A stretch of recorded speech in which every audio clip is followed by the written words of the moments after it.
Namaku Alia. Usia 33 tahun. Aku ibu dari seorang anak laki-laki berusia 7 tahun yang sangat aktif dan ceria. Namanya Raka. Dan aku istri dari seorang pria yang, selama ini kupikir, adalah jawaban dari semua doaku, Dimas. Kami tinggal di sebuah rumah kecil 2 lantai di pinggiran kota. Tidak mewah, tapi hangat. Dinding ruang tamu penuh lukisan abstrak buatanku. Aku memang bekerja dari rumah sebagai desainer grafis freelance, dan Dimas adalah seorang dokter di rumah sakit swasta. Pagi ini seperti biasanya. Dimas sibuk mengikat dasinya sambil sesekali melirik jam dinding. Aku menyiapkan sarapan, sementara Raka berlarian dengan seragam SD-nya, membawa mainan robot yang tak bisa lepas dari tangannya. Raka, makan dulu, nak, nanti kamu telat, kataku sambil mengusap rambutnya. Sebentar, Ma, robotnya lagi berantem nih, serunya, membuatku dan Dimas tertawa kecil. Aku suka momen-momen seperti ini. Momen sederhana yang membuatku lupa bahwa aku pernah hampir kehilangan segalanya. Aku tidak pernah cerita ke siapapun, tapi sebelum bertemu Dimas, hidupku seperti reruntuhan. Hubungan yang salah, pilihan yang buruk, dan kehamilan yang membuatku hampir menyerah. Tapi lalu Dimas datang. Dia tidak menanyakan siapa ayah Raka. Tidak memintaku menjelaskan apapun. Dia hanya bilang, kalau kamu izinkan, aku ingin mencintai kalian berdua. Dan dia melakukannya. Selama 6 tahun terakhir ini, Dimas adalah sosok ayah yang Raka tahu dan cintai. Bahkan saat Dimas tak punya ikatan darah dengan Raka, aku pikir itu tak penting. Cinta tidak butuh pembuktian lewat gen, kan? Pagi itu aku duduk di meja makan, melihat Dimas mencium kening Raka sebelum berangkat kerja, lalu menciumku sambil berbisik. Jangan lupa istirahat ya, nanti malam aku beliin roti gandum kesukaan kamu. Aku hanya mengangguk, senyumku mengembang. Kupikir hidupku sempurna. Kupikir semua luka sudah sembuh. Kupikir masa laluku tidak akan pernah kembali. Tapi ternyata, pagi yang terlihat biasa itu, adalah permulaan dari segalanya berubah. Setelah Dimas pergi ke rumah sakit dan Raka berangkat sekolah, rumah kembali sunyi. Hanya suara kipas angin dari kamar kerja yang menemani. Aku duduk di depan laptop, mencoba menyelesaikan desain katalog untuk klien, tapi pikiranku terus kembali pada Raka. Belakangan ini dia sering sakit. Awalnya hanya batuk pilek biasa. Tapi kemudian muncul demam, disusul mimisan dan pingsan 2 kali di sekolah. Guru wali kelasnya, Bu Sinta, sampai menelponku dengan nada khawatir. Bu Alia, maaf, Raka sering terlihat lemas di kelas. Kami sarankan ibu bawa ke dokter spesialis, katanya tempo hari. Dan kami sudah melakukannya. Beberapa hari lalu, Dimas membawanya ke rumah sakit untuk serangkaian tes darah, urin, bahkan CT scan. Aku ingat wajahnya saat keluar dari ruang periksa, mencoba tersenyum padaku, tapi matanya tidak bisa bohong. Ada sesuatu yang dia sembunyikan. Tapi Dimas bukan tipe yang langsung panik. Dia akan menyampaikan semuanya saat waktunya tepat. Dan aku menghargai itu. Sore harinya, hujan turun. Raka pulang dengan wajah lesu. Biasanya dia akan langsung bercerita soal temannya, atau menggambar sesuatu di ruang keluarga. Tapi hari itu, dia hanya merebahkan diri di sofa. Aku mendekat, menyentuh dahinya. Demam lagi. Dia menggeleng pelan, tapi matanya merem-melek. Ma, Raka capek banget. Aku angkat tubuh kecilnya, membawanya ke kamar. Jantungku berdetak lebih cepat. Aku tahu perasaan ini. Perasaan cemas yang dulu pernah muncul saat pertama kali tahu aku mengandung, dan sendirian. Tapi sekarang aku punya Dimas. Kami akan hadapi ini bersama. Malamnya, Dimas pulang lebih larut dari biasanya. Aku duduk di meja makan, menunggunya dengan secangkir teh yang sudah dingin. Dia masuk dengan jas hujan setengah basah dan wajah yang sulit ditebak. Tes darah Raka, ada indikasi kelainan. Kemungkinan autoimun. Tapi kita perlu tes lanjutan. Aku menggenggam tangannya erat. Apa berbahaya? Dia menatapku dalam. Kalau butuh donor, bisa jadi kita berdua harus diperiksa kecocokan sumsum tulang belakang. Aku mengangguk, mencoba tetap tenang. Tapi dalam hati, badai mulai bergulung. Kenapa anak sekecil itu harus melewati semua ini? Malam itu aku memeluk Raka lebih erat dari biasanya. Ada perasaan takut yang merayap diam-diam. Tapi juga ada keyakinan, selama kami bertiga bersama, semuanya akan baik-baik saja. Kupikir begitu. Tapi ternyata, Apa yang menunggu di depan lebih rumit dari apapun yang pernah kubayangkan. Beberapa hari kemudian, kami bertiga berada di ruang tunggu rumah sakit. Raka duduk di pangkuanku, tertidur. Dimas duduk di sampingku, menatap layar ponselnya tapi jelas pikirannya melayang entah kemana. Aku bisa merasakan kegelisahannya, meski ia mencoba menyembunyikannya di balik raut tenangnya. Hari ini, kami akan menjalani tes kecocokan donor sumsum tulang belakang. Ini hanya formalitas, kata Dimas tadi pagi, mencoba menenangkan. Kemungkinan besar salah satu dari kita cocok. Tapi entah kenapa, hatiku tidak tenang. Seperti ada sesuatu yang tidak beres. Bukan hanya soal medis, tapi lebih dari itu. Naluri seorang ibu? Entahlah. Satu persatu, kami masuk ke ruang periksa. Pertama aku, lalu Dimas. Raka sudah diperiksa sebelumnya. Semua dilakukan dengan cepat, profesional, dan nyaris tanpa kata. Selesai pemeriksaan, kami kembali ke rumah. Hari itu terasa panjang. Aku tak bisa bekerja. Dimas kembali ke rumah sakit untuk shift malam. Aku hanya duduk di kamar Raka, memperhatikan anak itu tidur dengan napas berat. Wajahnya pucat. Kantung matanya semakin dalam. Di sisi tempat tidur, ada gambar yang ia buat kemarin. 3 orang berdiri bergandengan tangan, satu lebih kecil di tengah.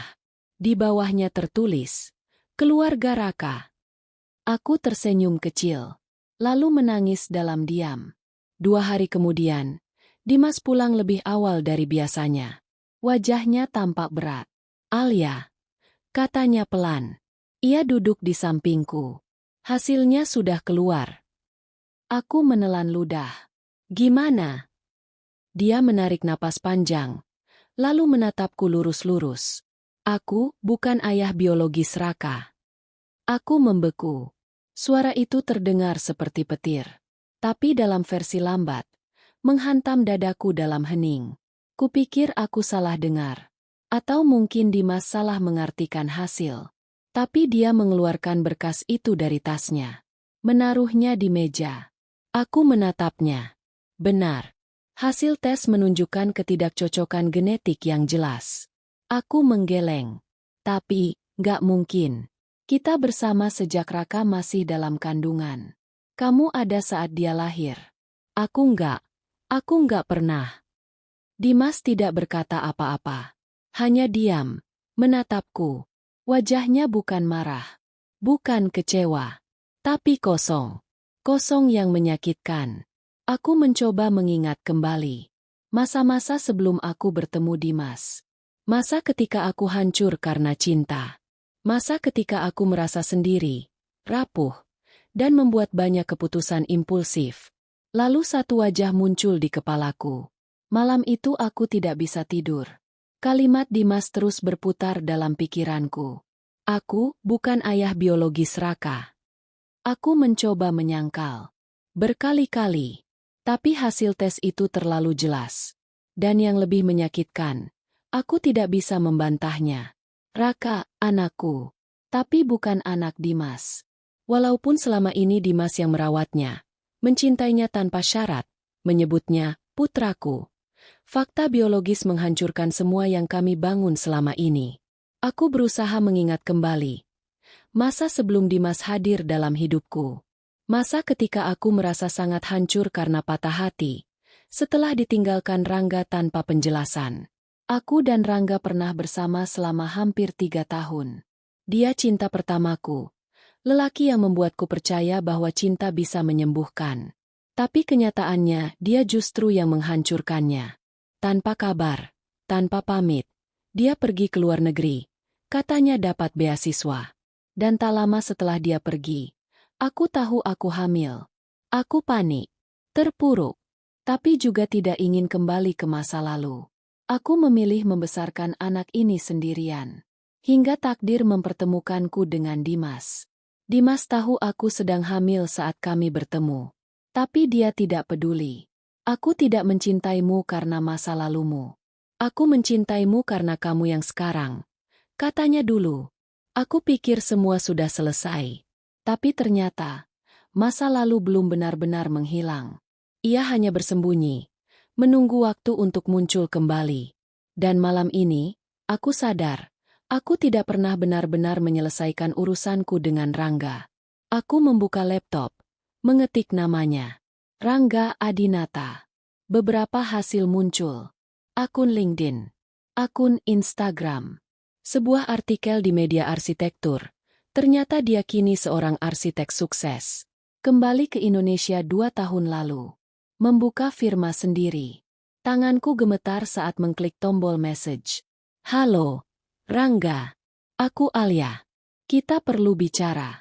Ini penting. Tentang anak kita. Aku tidak tahu apa yang kutunggu dari pesan itu. Permintaan maaf? Penjelasan? Atau sekadar kejelasan bahwa aku tidak sedang berhalusinasi. Yang pasti, aku tahu satu hal. Untuk menyelamatkan Raka, aku harus menghadapi masa lalu. Aku memandang wajah Raka yang pucat saat ia tidur di ruang rawat. Infus di tangannya kecil sekali. Terlalu kecil untuk anak seusianya yang harus menanggung sesuatu sebesar ini. Aku mengelus rambutnya pelan, menahan isak. Di luar kamar, Dimas berdiri membelakangiku. Ia sudah seperti orang asing. Jarak di antara kami seperti tak bisa lagi dijembatani hanya dengan kata, maaf. Aku ingin berbicara, menjelaskan. Tapi aku tahu, apapun yang kukatakan hanya akan terdengar seperti alasan. Kamu tahu siapa ayah kandungnya dari awal, kan? Dimas akhirnya bertanya. Suaranya pelan, tapi tegas. Aku menelan ludah. Iya. Alia, katanya lagi, menatapku. Kalau kamu jujur sejak awal, aku mungkin bisa menerimanya. Tapi kamu menyembunyikannya bertahun-tahun.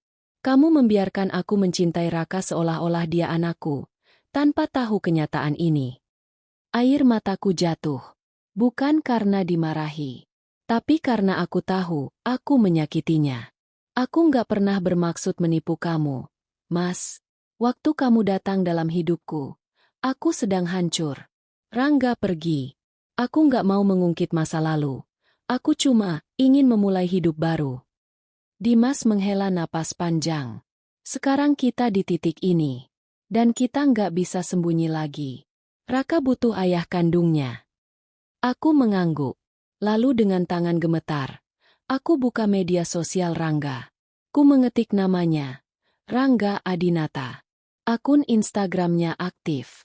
Tampak lebih dewasa dari yang aku ingat. Masih tampan.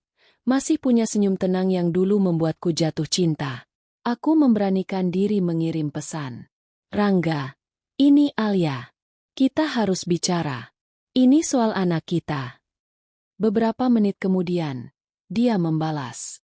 Alia? Anak kita. Iya. Aku nggak bohong. Dia sakit. Butuh bantuanmu. Besok aku ingin ketemu. Besok sore. Aku akan datang. Di mana? Kami janjian bertemu di kafe dekat taman kota. Tempat yang dulu sering kami datangi. Sebelum semuanya berubah. Malam itu, aku menangis di kamar mandi rumah sakit. Sendirian. Pelan. Supaya Raka dan Dimas tidak mendengar. Bukan karena aku menyesal mencintai Dimas. Tapi karena aku menyesal tidak pernah jujur. Sekarang semuanya harus kuhadapi. Aku harus membuka luka yang selama ini kubungkam. Aku datang lebih awal dari yang dijanjikan. Taman kota masih sepi. Kafe yang kami sepakati juga belum ramai. Hujan gerimis turun, mengguyur bangku-bangku taman, menciptakan suasana sendu, tepat seperti hatiku sekarang. Tanganku dingin, bukan karena cuaca, tapi karena gugup. Sudah bertahun-tahun aku tidak melihat Rangga. Dan kini, aku akan mengatakan sesuatu yang bisa mengubah hidupnya selamanya. Bahwa dia punya seorang anak. 15 menit kemudian, seorang pria masuk ke kafe. Tinggi, rapi, mengenakan kemeja biru tua.